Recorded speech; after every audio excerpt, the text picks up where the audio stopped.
Okay, good morning. So let's start with the next topic in demand, that is elasticity of demand. क्या कहलाता है? Elasticity of demand.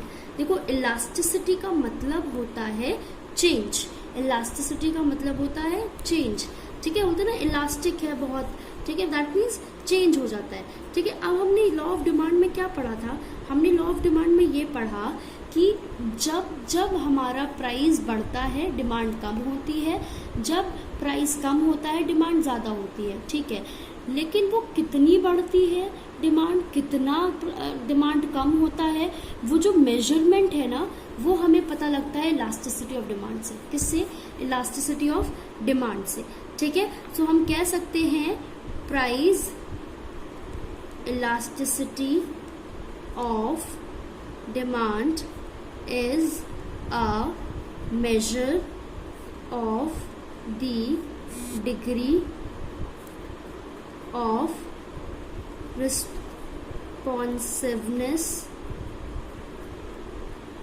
of the change in demand to change in its price. Sorry for the writing, बहुत फटाफट लिख रही हूँ क्योंकि मुझे 12th की भी वीडियो बनानी है अभी. ठीक है, अच्छा, ये जो डेल्टा है ना, ये शो करता है चेंज. इसका मतलब क्या होता है? चेंज.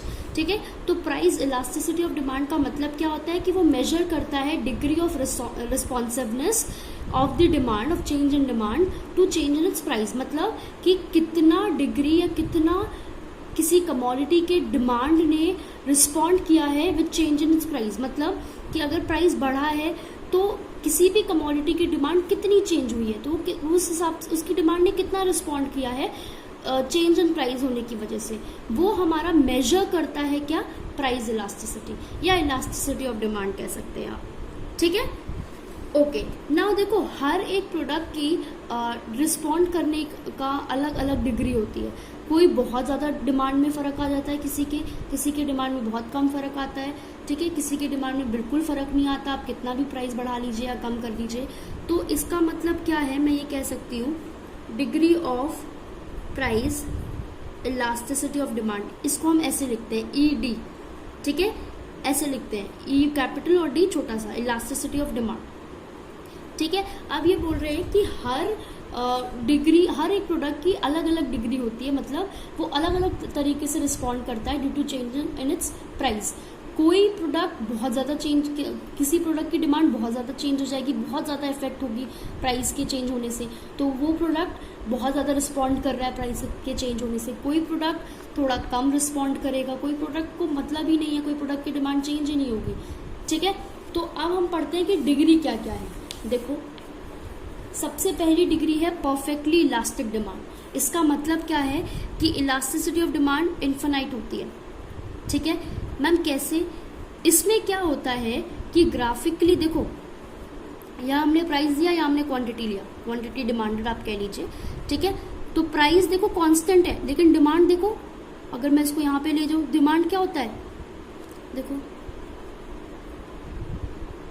डिमांड बढ़ता जा रहा है, प्राइस में कोई चेंज आया ही नहीं. और जबकि हमने क्या पढ़ा है कि अगर प्राइस कम होगा तभी तो डिमांड बढ़ेगी. ठीक है, तो ऐसे प्रोडक्ट, जो प्रोडक्ट्स बिना चेंज इन प्राइस की भी जिनकी डिमांड फ्लक्चुएट होती है, उनकी डिमांड को हम क्या बोलते हैं? Perfectly elastic demand. क्या बोलते हैं ऐसी डिमांड को? Perfectly elastic demand. मैम, ये कब होता है? ये होता है कह लीजिए सीजनल प्रोडक्ट में. ठीक है, सीजनल प्रोडक्ट्स मतलब आप कह लीजिए कि आप कह लीजिए कि विंटर सीजन आया, प्राइस नहीं चेंज हो रहा, लेकिन डिमांड तो बढ़ेगी ना. विंटर सीजन में विंटर क्लोथ्स की बढ़ेगी ना, विंटर क्लोथ्स की डिमांड बढ़ेगी. आप प्राइस सेम रखिए. ठीक है, आप बढ़ा भी सकते हैं, अगर आप बढ़ाएंगे तो आपका फायदा है क्योंकि लोग ज्यादा खरीद रहे हैं. लेकिन अगर आपने प्राइस सेम भी रखा है तब भी डिमांड बढ़ेगी. Getting my point? देखो, प्राइस सेम है और डिमांड देखो बढ़ रही है, तो ऐसे डिमांड को हम क्या बोलते हैं? Perfectly elastic demand. और कुछ कमोडिटीज होती हैं ऐसी जो बिना प्राइस चेंज किए भी जिनकी डिमांड बढ़ती है. ठीक है, अब जैसे मैं तुम्हें एक छोटा सा एग्जांपल दूं रियल लाइफ में, पतंजलि, ठीक है, पतंजलि जो प्रोडक्ट निकालता है वो अपना एक प्राइस सेट करता है और वो प्रोडक्ट निकाल देता है, ठीक है। अब उसका जो प्राइस है वो कांस्टेंट है, लेकिन डिमांड बढ़ती जा रही है धीरे धीरे। क्यों बढ़ती जा रही है? क्योंकि देखो आजकल के टाइम पे देखो हम क्या बोल रहे हैं, हमें बहुत ही प्योर खाना खाना चाहिए, ठीक है, हमें ये मिलावट वाला खाना नहीं खाना चाहिए। पतंजलि सब, मतलब किसी किसी घर में तो ऐसा है कि A to Z पतंजलि की चीज़ें यूज़ होती है, ठीक है। तो अब प्राइस उन्होंने नहीं बढ़ाया है, अपना प्राइस कांस्टेंट रखा है, लेकिन डिमांड क्या होती जा रही है? बढ़ती जा रही है। तो ऐसे कमोडिटीज़ की डिमांड को हम क्या बोलते हैं? परफेक्टली इलास्टिक डिमांड, ठीक है। उसके बाद देखो more than elastic. More than elastic मतलब जो आपकी इलास्टिसिटी ऑफ डिमांड आएगी वो एक से ज़्यादा, वन से ज़्यादा, ठीक है। इलास्टिसिटी ऑफ डिमांड जो होता है आपका वो एक से, वो इक्वल्स टू 1 भी हो सकता है, वो लेस देन 1 भी हो सकता है, वो 0 भी हो सकता है, और वो इन्फिनाइट तो होता ही है, और वो मोर देन 1 भी हो सकता है, ठीक है। समझ आ रही है ना बात कि ये, अच्छा इसका मतलब समझ गए ना कि क्या शो करता है? मतलब ये शो कर रहा है अगर जैसे 1 है, दैट मीन्स कि जितना प्राइस में चेंज आया उतना ही डिमांड में चेंज आया, वो भी हम आगे पढ़ेंगे, ठीक है। इलास्टिसिटी ऑफ डिमांड का मतलब समझ गए ना कि वो बताता है कि डिमांड में कितना चेंज आया, वो मेजर करके बताता है, ठीक है। More than unit elastic demand, देखो इसमें देखो ये दिखाया हुआ है, जो आपका प्राइस था ना वो 5 रुपये कम हुआ, सिर्फ 5 रुपये, और डिमांड में देखो कितना ज़्यादा मतलब इंक्रीज हो गया, ठीक है। सिर्फ 5 रुपये कम करने से डिमांड में इतना ज़्यादा इंक्रीज हो गया। तो ये देखो 50% डिक्रीज हुआ प्राइस, और 80% इंक्रीज हो गया क्या?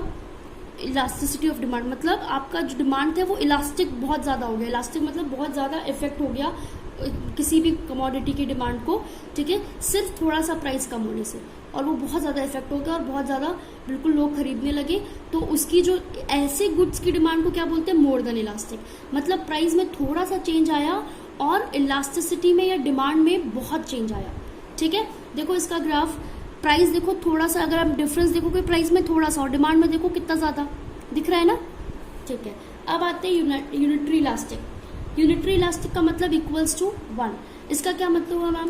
इसका मतलब ये हुआ कि कुछ कुछ गुड्स या प्रोडक्ट्स ऐसे होते हैं जिनके अगर जितना प्राइस में चेंज आया उतना ही डिमांड में चेंज आया। देखो 50% इक्वल, ज़्यादा कुछ फर्क नहीं है, ठीक है। प्राइस कम हुआ, ठीक है, उतना ही डिमांड में भी बढ़ोतरी हुई, या डिमांड में भी इंक्रीज हुआ, या डिमांड में भी इंक्रीमेंट हुई। Getting my point? देखो ग्राफिकली भी वैसे ही बताया गया, इक्वल डिस्टेंस लिया गया है, ठीक है। उसके बाद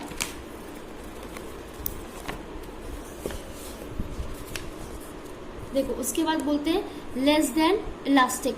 लेस देन इलास्टिक मतलब एक से कम, 1 से कम, ठीक है। अब इसमें मैम इसमें कुछ कुछ ऐसे प्रोडक्ट्स होते हैं जो पता है क्या होते हैं, जिनकी प्राइस तो ज़्यादा फ्लक्चुएट होती है लेकिन डिमांड में उतना फ़र्क नहीं आता, ठीक है। प्राइस तो ज़्यादा फ्लक्चुएट होगी लेकिन डिमांड में फ़र्क नहीं आया। अब इसका एग्जांपल दे देती हूँ मैं। चलो ब्रांडेड क्लोथ्स की बात ले लेते हैं। बोलते हैं ना 50% ऑफ, 20% ऑफ, 70% ऑफ, लेकिन उसके बाद भी इतने महंगे होते हैं वो, तो डिमांड में ज़्यादा चेंज तो आता नहीं, क्योंकि जो लोग नहीं खरीद सकते वो तब भी नहीं खरीद सकते, ठीक है। तो देखो प्राइस में तो 50% डिक्रीज हुआ लेकिन डिमांड में सिर्फ 20% डिक्रीज हुआ फ्लक्चुएट डिमांड, लेकिन सिर्फ 20% इंक्रीज हुआ, ठीक है।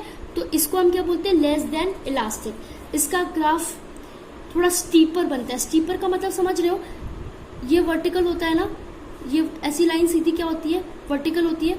वर्टिकल से थोड़ा सा ऐसे आप जितना आप खड़ा रखोगे लाइन को उतना थोड़ा सा खड़ा रख दोगे तो उसको हम स्टीपर बोलते हैं। फ्लैटर आपको पता ही है हॉरिजॉन्टल की तरफ फ्लैटर होता है, ये स्टीपर मतलब जितना ज़्यादा आप उसको खड़ा रखोगे। ये तो आपका वर्टिकल हो गया, वर्टिकल से थोड़ा सा टिल्ट कर दो, उसको हम स्टीपर बोलते हैं, आप देख सकते हैं इसको, ठीक है। अब आते हैं परफेक्टली इनइलास्टिक।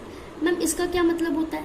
इसका मतलब ये है कि इसमें प्राइस में कितना भी चेंज ले आओ, प्राइस बढ़ा दो, प्राइस कम कर दो, इसकी डिमांड में कोई असर नहीं पड़ता। इसीलिए देखो इसकी इलास्टिसिटी कितनी है? 0, मतलब फर्क ही नहीं पड़ रहा प्रोडक्ट को, ठीक है। अब इसमें क्या एग्जांपल है? नेसेसिटी गुड्स दिए थे ना, सॉल्ट, शुगर, कितना भी प्राइस कर दो भाई, जो जितना खरीद रहा है उतना ही तो खरीदेगा। 10 पैकेट अगर नमक ला के रख देगा तो करेंगे क्या हम? गेटिंग माई पॉइंट, ठीक है। अब देखो इलास्टिसिटी कैलकुलेट करने का फॉर्मूला है, ठीक है। फॉर्मूला एक तो ये है percentage change in quantity demanded divided by percentage change in price. एक तो ये फॉर्मूला है, ये क्वांटिटी डिमांडेड है, ठीक है। QD is your quantity demanded, delta is your change, percentage आपको पता ही है साइन, ठीक है। एक तो ये फॉर्मूला है।